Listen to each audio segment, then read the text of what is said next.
আমরা এখন আছি বাংলাদেশ মিলিটারি মিউজিয়ামের সামনে। আজকে আমি তোমাদেরকে বাংলাদেশ সামরিক জাদুঘরের অজানা তথ্য জানাবো এবং জাদুঘরের সকল সৌন্দর্য দেখানোর চেষ্টা করব।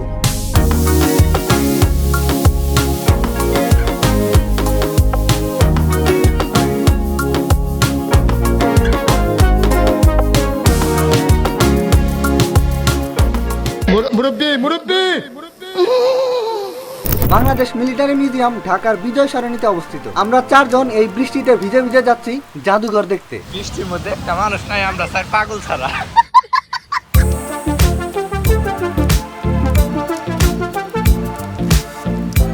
প্রথমে আমরা 100 টাকা করে চারজনের জন্য 400 টাকা দিয়ে 4টা টিকিট কেটে নিলাম। আমরা এখন এই যে মিউজিয়ামের ভিতরে ঢুকবো। এখানে প্রচুর বৃষ্টি হইতেছে, আমরা সারা বেলা ভিজে ভিজে আসলাম। আর এই যে এখন একটা বড় ছাতার নিচে আমরা আসি। এটার মধ্যে মনে হয় 10 জন একবারে এখানে থাকেন।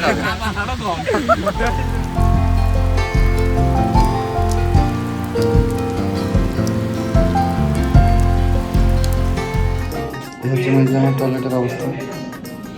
আরে যেখানে দুইজন কি করছ তোরা?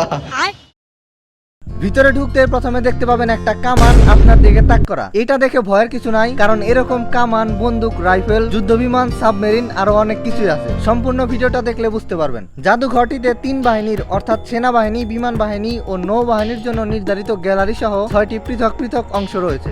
আমরা এখন আছি প্রথম তলায়, মানে গ্রাউন্ড ফ্লোরে। এখানে বাংলাদেশের বিভিন্ন ইতিহাস ও সংস্কৃতি তুলে ধরা হয়েছে। এটাই বাংলাদেশের প্রথম আধুনিকতার ছোঁয়ায় ঘেরা একটি জাদুঘর। বিভিন্ন সেকশনে এরকম টাচ স্ক্রিন ডিভাইস আছে, যার মাধ্যমে দর্শনার্থীরা বাংলাদেশের বিভিন্ন ঐতিহাসিক স্থান এবং বিখ্যাত ব্যক্তিদের জীবনী, ইতিহাস, ছবি ও ভিডিও দেখতে পারেন।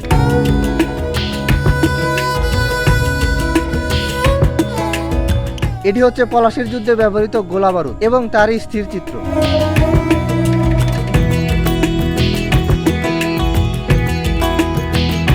আমরা এখন যাচ্ছি দ্বিতীয় তলায়, যেটা সেনাবাহিনীর সেকশন। এখানে সেনাবাহিনীর বিভিন্ন পোশাক, বিভিন্ন রাইফেল, তাদের অর্জন এবং দেখতে পাবেন যুদ্ধের সময় তারা কিভাবে কাজ করেন।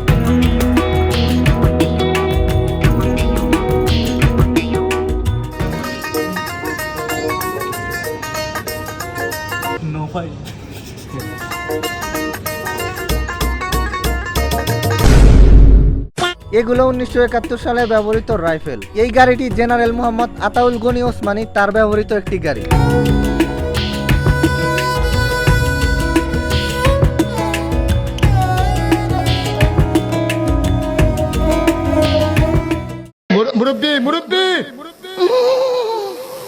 বাংলাদেশ সামরিক জাদুঘর শনিবার থেকে বৃহস্পতিবার সকাল 10টা থেকে 6টা পর্যন্ত খোলা থাকে, শুক্রবার 3টা থেকে 6টা পর্যন্ত খোলা থাকে এবং বুধবার সাপ্তাহিক বন্ধ। চাইলে এখানে এসে অনেক সুন্দর সময় কাটাতে পারেন।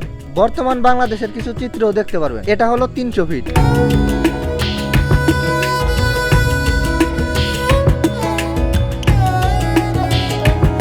তৃতীয় তলায় বাংলাদেশ বিমান বাহিনীর গ্যালারি। এখানে দেখতে পাবেন বিমান বাহিনীর পুরাতন ও আধুনিক মডেলের বিভিন্ন যুদ্ধ বিমান, হেলিকপ্টার সহ তাদের ব্যবহৃত বিভিন্ন সরঞ্জাম।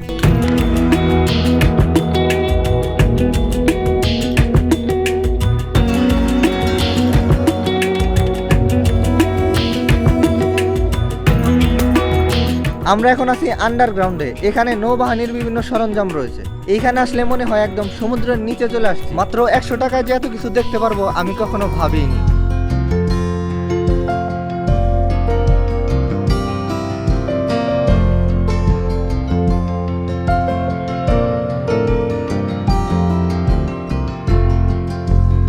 নৌবাহিনী সেকশনে ভার্চুয়াল রিয়েলিটি শো দেখানো হয়।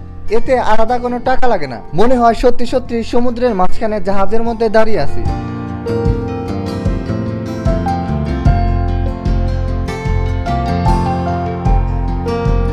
আর এটি হচ্ছে সাবমেরিন।